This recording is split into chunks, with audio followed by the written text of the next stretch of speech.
Hello, we are MK Sportscars. We are manufacturers of a 7 silhouette vehicle, as you can see behind me. Based in Braintree, we are a small family business with no red tape. So if we need to change something quickly, we can adapt. We have 3 models, a bike engine model, a brand new car engine model, and we also have a donor vehicle Mazda model from the 1998 to 2000 MX-5 NB.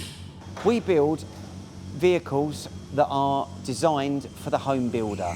So if you're looking to build a vehicle at home, a sports car, you can build one of these in your garage at home.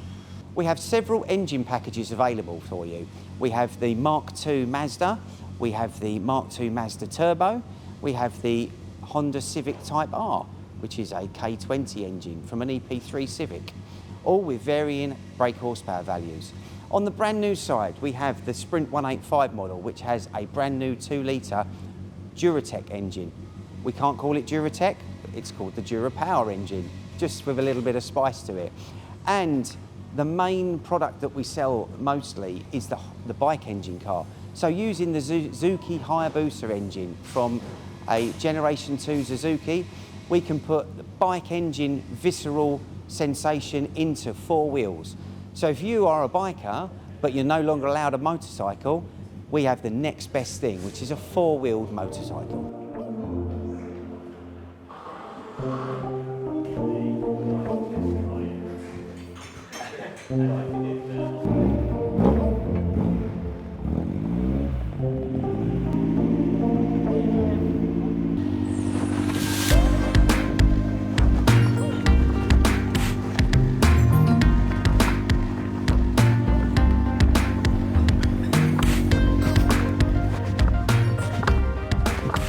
We have a race series with bike engines in it. We run the race series with the 750 Motor Club, runs several tracks around the UK. The idea of the race series is you have a single make race car, so it's not checkbook racing anymore. Oh no, this is, if you're at the front, it's because you are the best driver. We run the Suzuki Hyabusa engine. It's a Generation 2 engine and it pushes out 200 horsepower. This is our Cup200 car, with a sequential gearbox and a dashboard that shows you track maps, sector times, and anything you need to know with getting your car as quick as you can around a racetrack. This car is fully equipped with it. The separation of this car from the other cars in the 750 Club is all about a single make race series. So it just doesn't matter how deep your wallet is, you will be on an even playing field with everybody else. The advantage that the Cup200 has over its competition are several things. At the front of the car, we have inboard pushrod front suspension. The suspension is very easily adjustable, so you can adjust the platform height by just cracking off the lock nuts and winding the push rods in or out, which will extend or shrink the rose jointed front suspension. We also have quick camber adjuster. A quick camber adjuster will allow you to, at the pull of a bolt without needing a hammer, take out of your top rose joint, and you can wind the rose joint in 180 degrees, and that will then allow you to adjust your camber in and out should you see fit. On the rear of the car, we also have a quick camber adjuster, and we also have a toe adjuster. The quick camber adjuster again is at the end of a lock nut, and you can unlock it, rotate it, and this will adjust your camber. This is all about having a quick setup on this vehicle. So for every track that requires a different setup, it's very, very easy for you to adjust your setup. Underneath the nose cone now, with the front off the car, you'll see our inboard pushrod front suspension. So we have an aluminium shock absorber, which is an adjustable. It's a 2-way adjustable shock absorber. You can adjust the rebound and compression rate, and you can also adjust the platform height with a C-spanner. You can also adjust the platform height, as I mentioned, by undoing the top and the bottom lock nuts on the pushrod and then rotating it in or out as you see fit, which will also adjust your ride height. On the Sprint 185 model that we have, this comes with a brand new engine. This is a crate motor with a rear-wheel drive sump, low-level rear-wheel drive sump fitted to it. This is then coupled to a Mark III Mazda MX-5 NB gearbox to give the ultimate drive through the back of the car, with options to have a limited slip differential or just an open diff, standard with the open diff. The Sprint 185 model is also sporting the quick adjusters for the camber and the toe, and it also supports the independent rear suspension. With the Sprint 185 model, there are plenty of upgrades. One of the upgrades is the electric handbrake. We can replace this manual handbrake with an electric one, which is operated on the dash. We'll turn it round and put it in there. Turn it round? Yeah.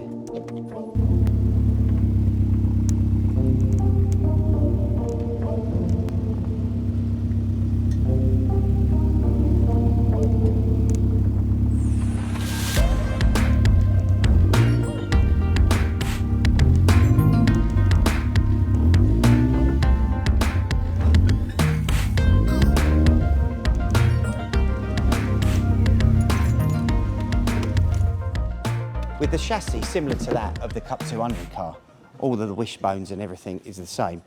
This particular model with a car engine, it's ever so nice to cruise along with.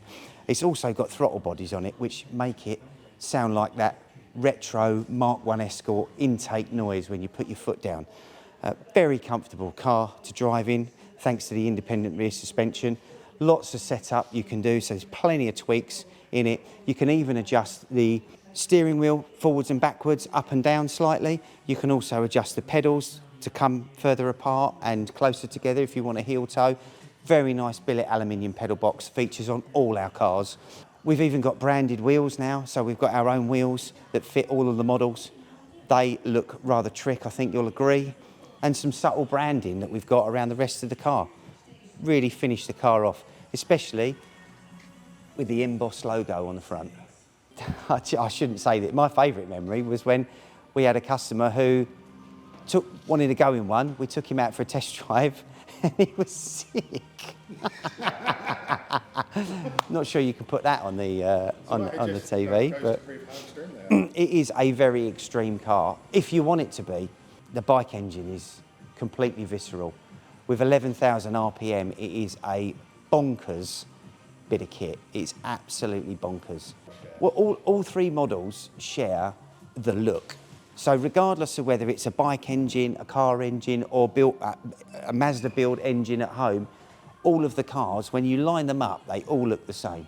When you build a car, you get to specify what colour it is. You can specify what seats you want, whether you want seat padding, what rollover bar do you want? Do you want a windscreen? Do you want an aero screen? What wheels, tyres you want on the car? What lights do you want on the back? What lights do you want on the front?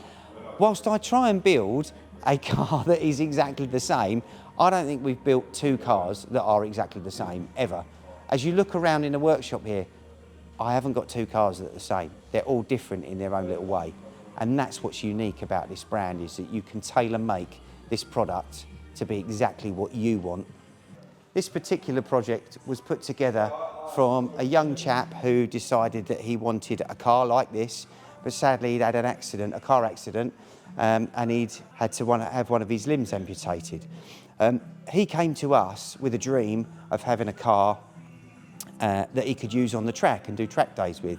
And unfortunately, there were other vendors that he went to that couldn't do anything like that. They wouldn't build a car specifically for him.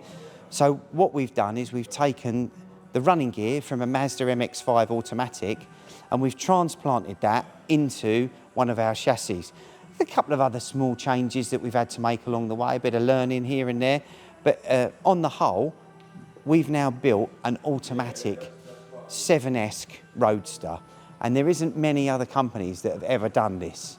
So moving forward, he's going to have power steering, potentially with hand controls. I think this is going to be a cracking little package for him. He's going to be able to enjoy the open roads. With the wind in his hair, he's going to be able to enjoy the circuits, regardless of whether he's had an injury along the way.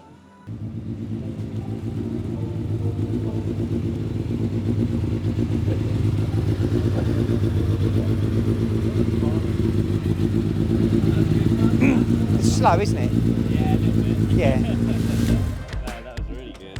Yeah? You enjoy that? Yeah. Shall I go and get the order pad then? Trust me, if I had the money. Yeah, you can see why bikers, ex-bikers, love this. Yeah. Oh, thanks so much for that. That was awesome. Thank you. Yeah, your ex-biker, who, as I said, whose wife says no more Yes, two wheels. yeah. You have four wheels. Yeah. That's quite quite a driving experience. He's a good driver as well, isn't he? Yeah, I mean, he enjoys driving it. Yeah. He enjoys driving the car. I can see why. And this does quite a lot of deflection as well. I don't know if you noticed that. Yeah, You probably didn't notice it, which is a good thing. Although it's quite small and quite stealth looking, it seems to blow a lot of the air right over your head. Yeah, you definitely got more wind in your face on the other one. That's because it coils round, so it really needs a set of doors on it. Yeah. It coils round the windscreen and it seems to bash you in the ear, but this one really does throw the air over your head. But you get, with the other car, it's a bit more built for cruising. It's not as visceral, No. so the engine revs is... If you're going to a track day with this, no one's going to come near you, are they? No. Can you imagine what it'd be like if it was 400 horsepower? Yeah. It's loud, it's revvy. It's just the whole theatre of driving it, you know. You've got 11,000 RPM, the gear changes are quite quick. It's very, very lightweight, so when you throw it into a corner, it will just dive into corners. Well, that's it though, like he was chucking it around a bit. You didn't feel at any point that it's going to go, you know? No, it's very compliant. A lot of the feedback that we've had from the racing drivers that drive the car, they can't believe the front end grip in this particular model. Because it hasn't got another 100 kilos of anchor in the front, which is your gearbox, it's just so pinpoint accurate when you go around corners. It's very, very sticky at the front. And you drive it on the back wheels, you know, as I said before, it comes with this model comes with a limited slip diff. The other model, you can option in to have a limited slip diff. But with a limited slip, you can drive it on the back wheels quite handsomely. On the track, we've got some good drivers that drive these on the track, and they certainly do fly around. 400 horsepower it's exciting. I think it's a bit too much personally, but that's just me. I think I'd be scared in it, but you can never have too much horsepower, so what am I trying to say? Who am I trying to kid? It's got a limiter on it at 70, it goes right up to 70 and it stops. It won't go any further. No. Yeah. It just gets louder and louder. But Yeah, that's right. But in Mexico, where you had your test drive... Yes, it was really quick. Yeah. For 2026, we've got a few developments going on. We've got the Cup200. We've just built the first mule demo car, if you like. It's 400 horsepower, so it's a Hyabusa turbo. So it's based on the Cup200, but it's going to be 400 horsepower. Very lightweight, 460 kilos, 470 kilos, but with 400 horsepower, that's going to be an out-and-out monster. So for 2026, the development on the Sprint model, we're going to take a 2-litre Duratec engine and we are going to put some spice over it. So we're looking at 260 horsepower for the Duratec naturally aspirated. That's the first bit of development work. The second bit of development work is 380 horsepower with a turbo forced induction system, which is going to be a bolt-on kit that will go onto your Duratec engine. I didn't show you the other car as well, by the way. We've missed the other car. We've only looking at the 7 silhouette cars. So this is another piece of development that we're doing. We're not shy on development work here. This is what we're calling the Phoenix. We bought this just after lockdown. We bought the project just after lockdown. So the project consists of a 7-shaped car, which is this one, which is called the Striker, which we're no longer going to put into production because I've already got a 7-shaped car. But you can retrofit the bodywork from this car onto that one. So you can take this sort of scalloped Jaguar D-Type-esque bodywork and you can fit it on that car. We also have got another bodywork, so we've got 2 other bodyworks. One is this shape, but it's got a windscreen on it and it'll have windscreen and doors. And the other one that we've got is a sort of a squarer, boxier type looking car. It's a bit more Batmobile looking car. But effectively, with the chassis and the development work that we're doing, we're making it wide enough. At the moment, the car that we've got is not wide enough to get a larger gent in, let's say. So we're doing the development work to make that just slightly wider so that you can get a seat and an adjustable seat in that car. But we're also doing it so that you can switch between the Hyabusa engine and the Duratec engine. So because of the IP and the fact that Ford no longer make this particular engine, we have to call it the Durapower. So if I refer to it as Duratec or Durapower, I'm actually talking about the same thing.